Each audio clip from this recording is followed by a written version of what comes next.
do Dimensão Pro, estamos aí mais uma vez com mais uma aula de língua portuguesa, desta vez aula de semântica, certo? Mais uma aula aí para complemento do estudo de vocês para concursos.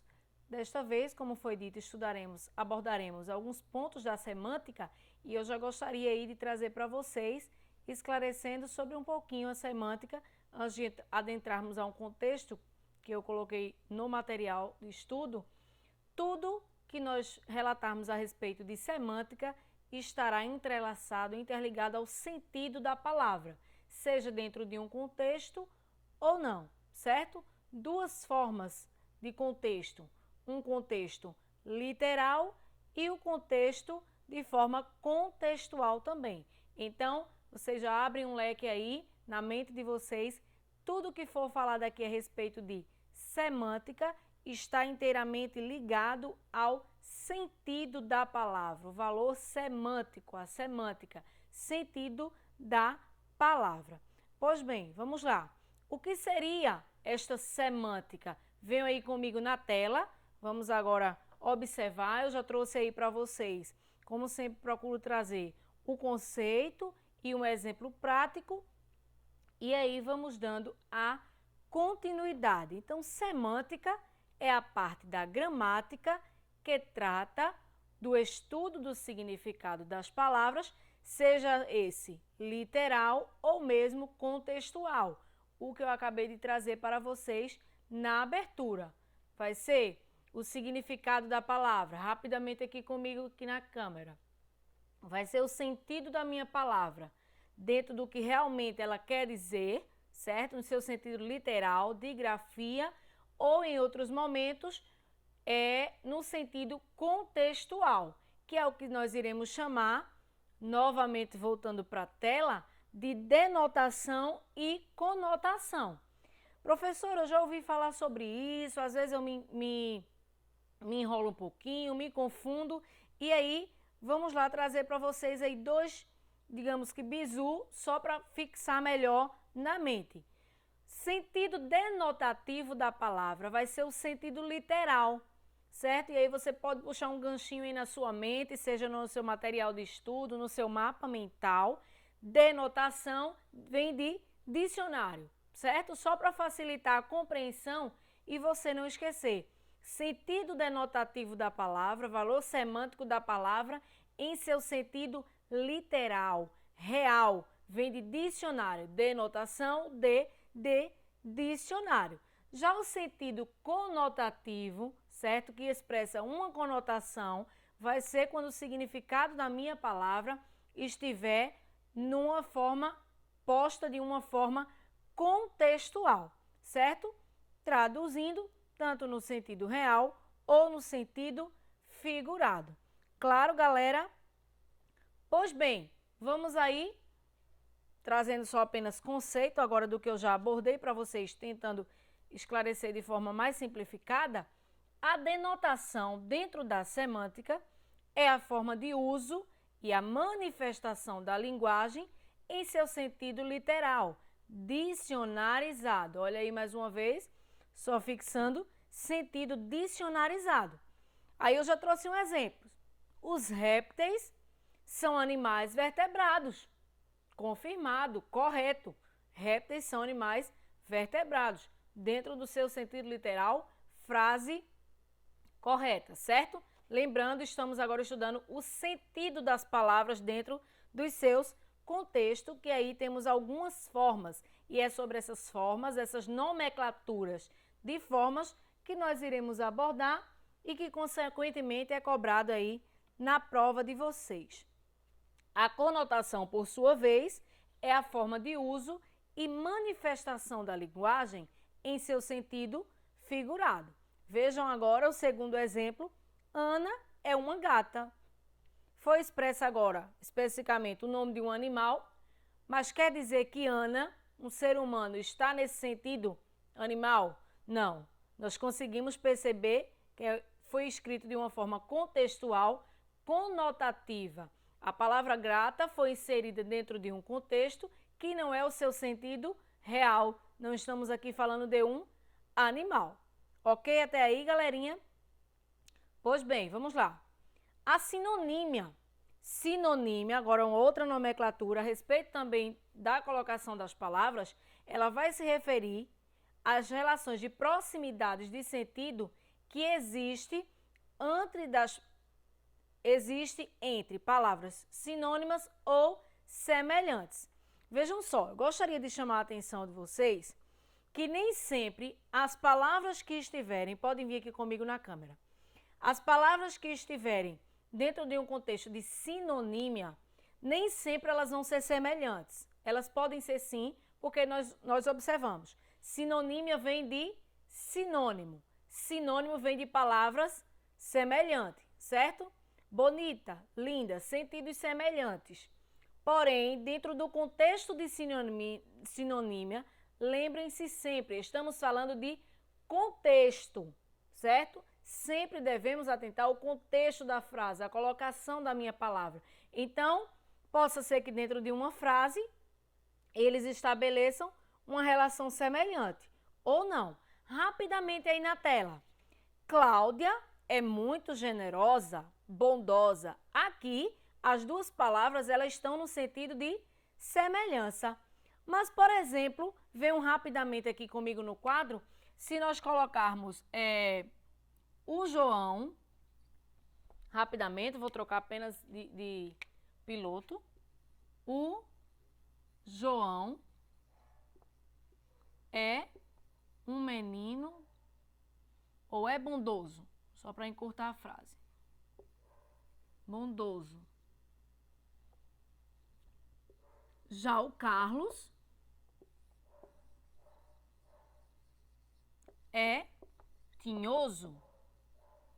Observem as palavras bondoso e tinhoso. Se formos para o sentido e contexto literal, bondoso vai ser o contrário ou vai trazer uma característica oposta de tinhoso. Seria o que poderíamos puxar para os antônimos. Mas dentro do contexto, a sinonímia em si, dentro do contexto da frase completa, está fazendo uma relação de uma palavra com a outra. Bondosa e tinhosa. Então, aqui, elas conseguem exprimir um valor de sinônimo, ainda que de forma isolada elas não sejam sinônimos, certo? Então, a sinonímia, nós observamos ela dentro de um contexto, mais uma vez, mesmo sinonímia vindo de sinônimo, nem sempre as palavras elas podem ser sinônimas uma da outra. É o exemplo que eu trouxe aqui para vocês na telinha e o exemplo do quadro, ok? A mesma coisa agora, voltando ao tela, nós observamos a antonímia.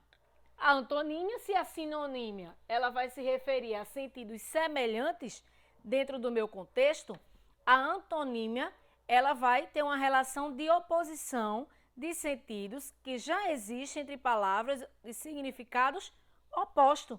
Antônimo é oposto. Olha o exemplo, muitos alunos foram bem mal nas provas. Espera aí, bem ou mal, certo?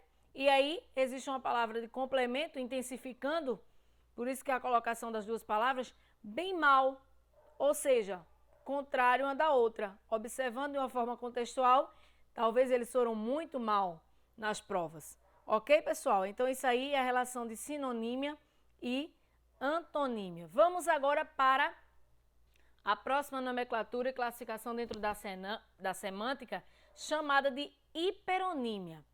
Hiperonímia, eu já quero esclarecer aí, já vamos trazendo uma luz aí para ficar mais fácil a compreensão. Hiper, você imagina no contexto grande, uma expansão maior. Hiperonímia é a palavra que possui um sentido mais geral, com relação a outras de sentidos mais específicos. Por exemplo, peixe é hiperônimo de sardinha, de atum, de vários outros tipos de peixe que poderemos aí classificar segundo o seu nome, certo? Agora não me vem outros nomes de peixes em mente, mas aí, vou comprar um peixe. Estou aí usando essa palavra peixe dentro do seu sentido, sim, real, porém, é uma palavra hiperônima, eu não especifiquei. hiperônimos dentro lá de um texto. Isso aí, a semântica ela vai ajudar você, aluno estudante, tanto para uma produção textual, para uma análise de texto lá na frente. Ou seja, eu tenho que observar o meu contexto. E peixe, nesse sentido, eu trouxe frases isoladas, mas aí vai estar no sentido de hiperonímia. É a palavra que desperta um sentido mais amplo dentro do meu texto. A paronímia, nesse caso, são palavras que possuem significados diferentes, mas são muito parecidas agora no som e na escrita. Hiper, sentido mais amplo, não específico. E a paronímia agora nós vamos ver palavrinhas que muitas vezes aí vocês se confundem na hora não só de interpretação de texto, de produção de texto, mas tem dúvidas entre as palavras que têm a mesma escrita e o som é pouquíssimo diferente.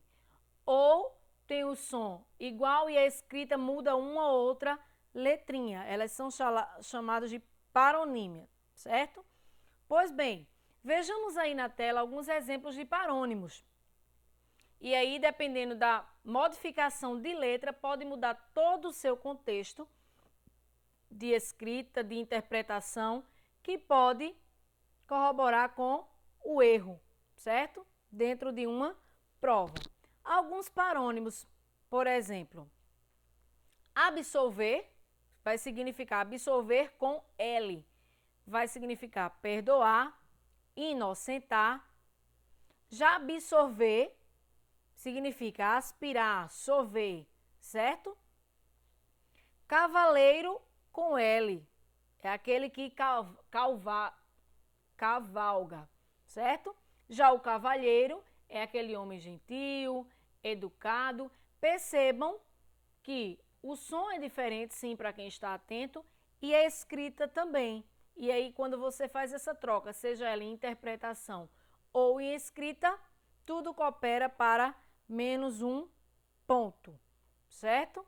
Comprimento, estamos aí tratando de extensão, comprimento, com a letrinha O. Se você faz só a mudança de uma vogal, você tem um cumprimento, que seria saudação, apertar a mão, cumprimentar uma pessoa. Perceba, mudou uma vogal e mudou todo o contexto e o significado da palavra, seria os parônimos.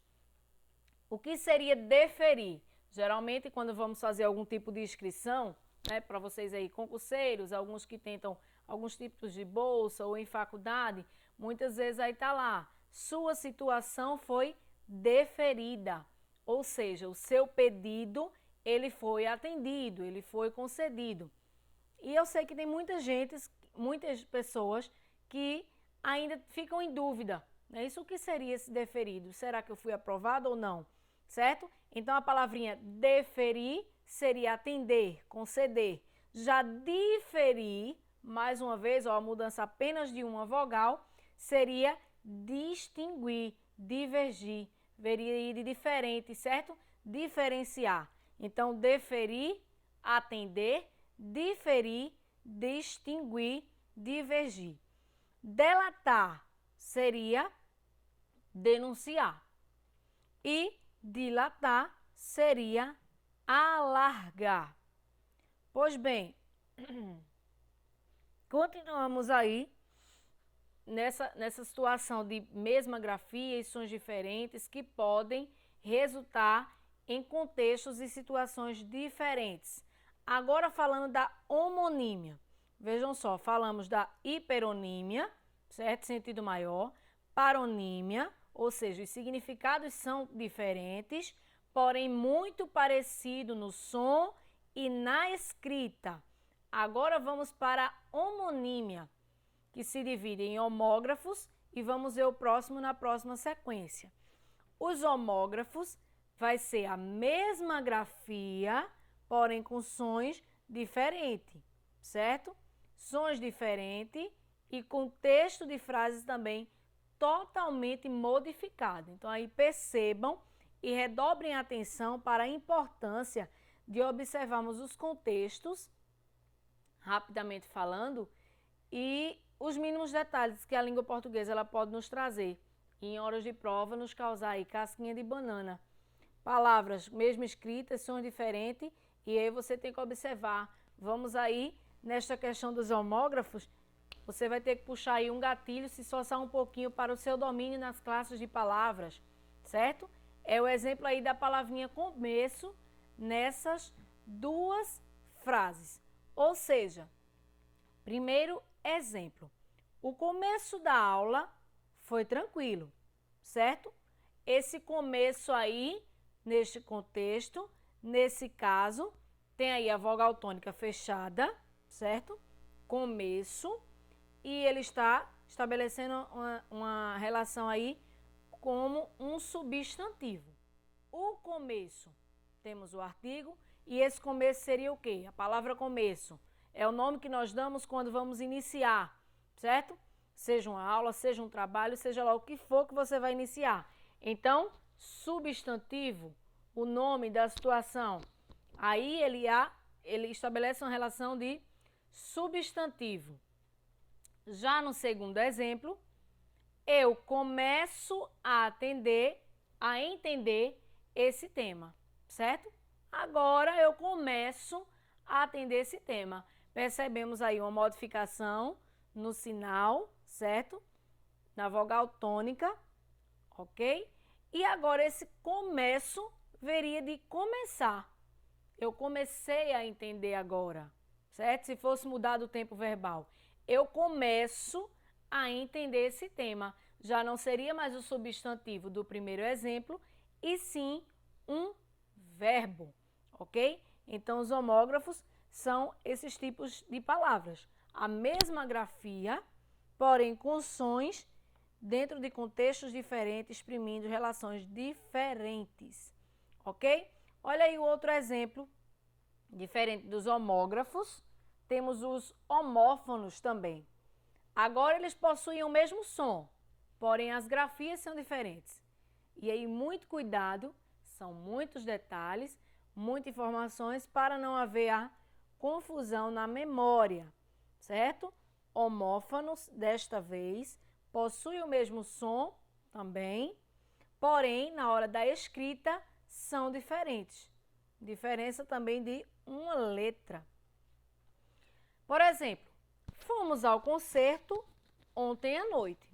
Nesse caso, esse concerto, ele é escrito com a letrinha C e está no contexto de música, som, movimento musical. Concerto com letra C, contexto de música. Olha agora o outro contexto geral da frase. Mariana fez um concerto em sua sala. Um concerto, nesse caso, com a letrinha S, e em sua casa, em sua sala, melhor dizendo, está agora no contexto de reparo. Ela pode ter modificado alguma coisa, ela ajustou, ela mexeu na construção, ou seja, um reparo. Além desses homófonos, nós temos o que vamos chamar agora de perfeitos. Vocês perceberam no exemplo anterior que os homófonos, eles têm a grafia diferente. Coisa bem simples, questão de uma letra, certo? Mas que mudou dentro do contexto. Concerto com C, concerto com S.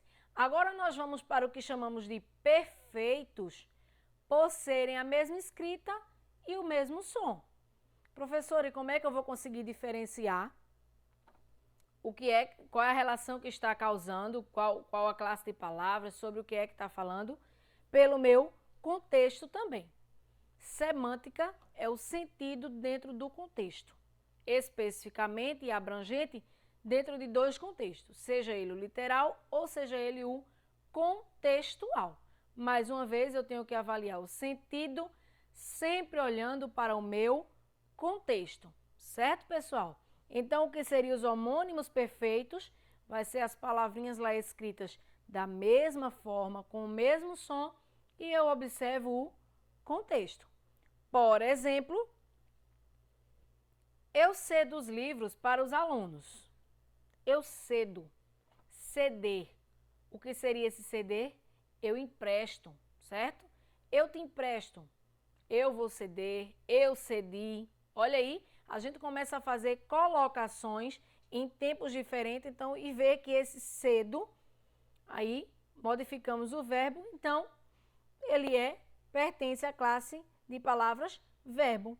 Eu vou ceder, eu cedi, eu cedo este livro. Eu observo a palavra dentro do meu sentido, nesse caso contextual, conotativo, e percebo qual a palavrinha que ele se encaixa. Segundo exemplo, Bianca levantou cedo hoje. E aí, seria agora um cedo de verbo? O meu contexto está completamente diferente. Agora eu estou falando de um advérbio de tempo. Foi o horário, que não está específico, mas nós conseguimos perceber que está no contexto de tempo. Ou seja, mais uma vez, homônimos perfeitos, eles se escrevem da mesma forma, a pronúncia é da mesma forma, porém, a sua relação de sentido é diferente dentro do seu contexto, ok? Sigamos. Aí eu também trouxe alguns exemplos de homônimos, certo? Por exemplo, acender seria pôr fogo em algo. O ascender, olha aí uma modificação de letrinha, seria subir, ok? Acento. Acento com C retoma o que se diz ao respeito do sinal gráfico. E acento com 2S seria o lugar de sentar-se. Aço, um cedilha, metal. Aço seria verbo. Eu vou assar uma carne. Ontem assamos carne. Eu assei carne. Ou seja, você deve estar extremamente atento, porque aí na hora de uma escrita, na hora de uma produção de texto, na hora de uma análise de frase, para você cite aí qual o valor semântico das relações abaixo, está aí, a palavra assar se destaca. E você vai ter que observar, será que esse assar está com S ou com C, ou dentro de uma colocação de uma frase? Em uma próxima aula eu trarei exemplos aí de como são estabelecidas as frases, certo? Vocês analisarem as frases e colocar qual seria a palavra que corresponde ao sentido pedido na questão, certo? Ou seja, o banco seria de assento, para sentar-se, e banco também em relação às finanças. Esse é bem mais fácil, estamos aí falando de palavras que usamos bastante no cotidiano. Caçar, pegar animais. Esse é o mais tradicional, essa palavra nós temos presente em nosso cotidiano todos os dias. Já caçar com 2S, eu vou dizer que está mais uma relação de abstinência. A gente não vê corriqueiramente, né? Não utilizamos. Caçar tem o mesmo valor semântico que anular, ok? Cela está dentro de uma situação. Pequeno quarto é uma cela pequena. E cela com S tem uma estabeleção de sentido de arreio, para quem aí cavalga, monta a cavalos, certo? E também uma relação de verbo. Eu selei, eu pus um selo, certo? Substantivo, enfim. Pode ter inúmeras variedades de palavras. Então, pessoal, estamos chegando já ao final. E o que eu queria trazer para vocês nesta aula de semântica é isso. O peso das palavras, certo? Cada uma dentro de uma nomenclatura, de um contexto. Sempre que falar de semântica, você vai ter que estar atento ao valor, ao qual sentido essa palavra está expressando.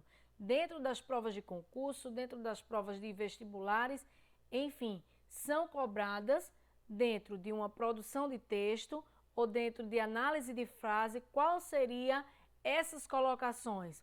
Qual relação de sentido está sendo estabelecida através desses valores semânticos, certo?